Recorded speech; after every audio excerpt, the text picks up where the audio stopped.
Boa tarde. Hoje iremos apresentar nossa aula investida sobre o fim do Estado Novo. O Estado Novo foi a fase ditatorial do governo Getúlio Vargas.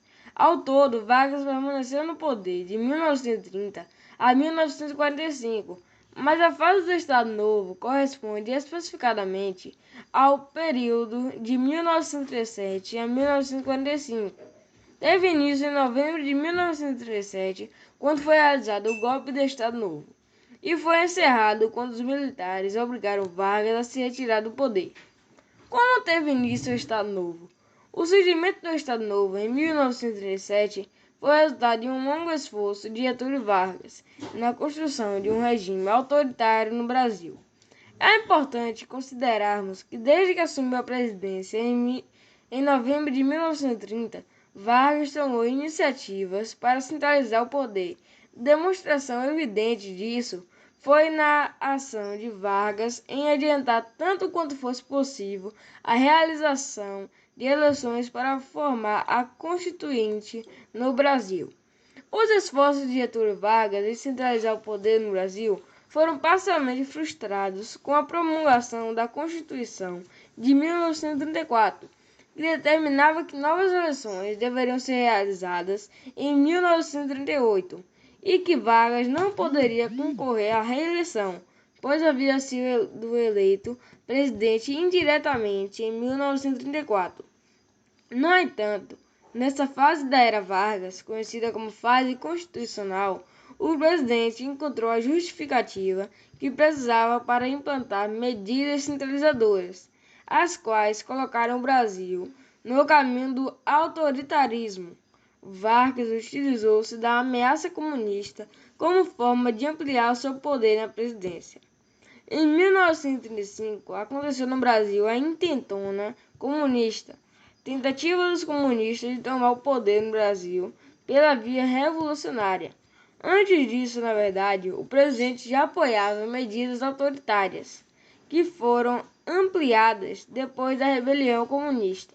Em 1935, foi decretada a Lei de Segurança Nacional, que ampliava os poderes presidenciais para combater crimes contra a ordem social. Pouco tempo depois, essa lei foi endurecida por uma emenda aprovada pelos parlamentares brasileiros.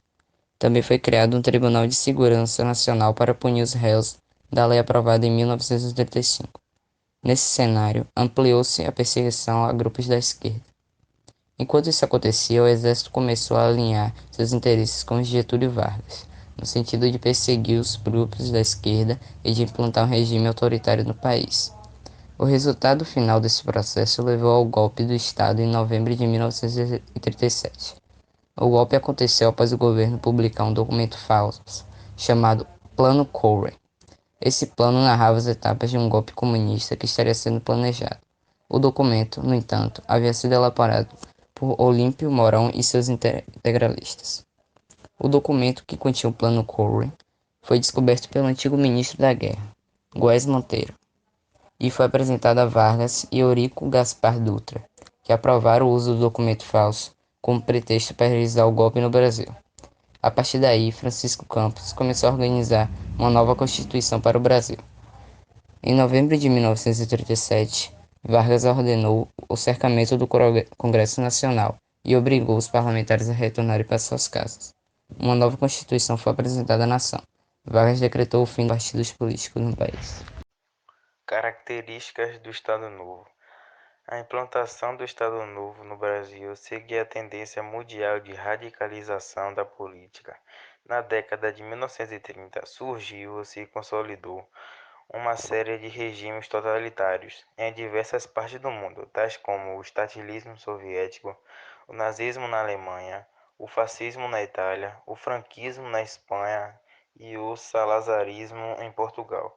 Uma característica inicial do Estado Novo foi o fortalecimento do executivo, pois uma série de prerrogativas que estavam nas mãos dos estados e municípios passou para o nível federal. Outro ponto importante foi que o executivo acumulou as funções do legislativo, uma vez que o Congresso Nacional, assembleias estaduais e câmaras municipais foram fechados. Isso também aconteceu em relação aos interventores, nome que se dava aos governadores do estado. O fortalecimento dos interventores foi inclusive um importante aparato de apoio ao poder de Vargas no âmbitos regionais. Durante o Estado Novo, o presidente sempre reforçou a valorização do nacionalismo, nomeando em seu governo de brasilidade.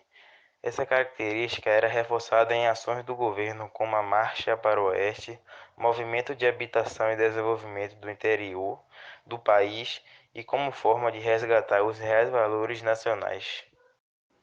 Na política, Vargas combateu o sistema partidário, que era enxergado pelo presidente como um mal. Vargas, inclusive, nunca formou um partido único, que representava o seu próprio governo, como acontecia nos regimes autoritários e fascistas da Europa.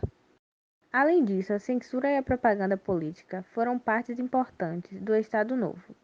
As duas questões eram da responsabilidade do Departamento de Imprensa e Propaganda, agência criada pelo governo em 1939. A respeito do DPI, as historiadoras Lila Schwartz e Eloise Starling afirmam: diretamente subordinado ao governo, com órgãos filiados nos estados e dirigido ao jornalista Lourival Fontes. O DPI era uma máquina bem planejada. Tinha 6 seções: propaganda, radiodifusão, cinema e teatro, turismo, imprensa e serviços auxiliares. E a tarefa de projetar as bases de legitimidade do Estado Novo. A agência interferiu em todas as áreas da cultura brasileira, censurou formas de manifestações artísticas e culturais, instrumentalizando compositores, jornalistas, escritores e artistas, e desenvolveu múltiplas linhas de ação.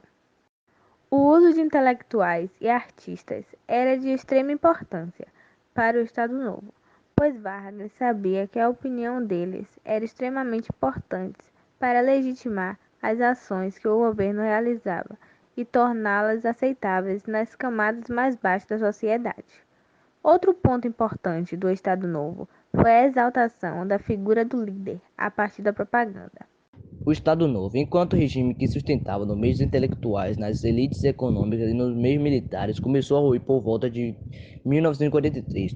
Um sinal claro disso foi a publicação Manifesto dos Mineiros, em que personalidades de Minas Gerais exigiam a instalação de um regime democrático no país. Nesse período, Vargas identificou que seu regime autoritário não teria vida longa após o fim da Segunda Guerra Mundial.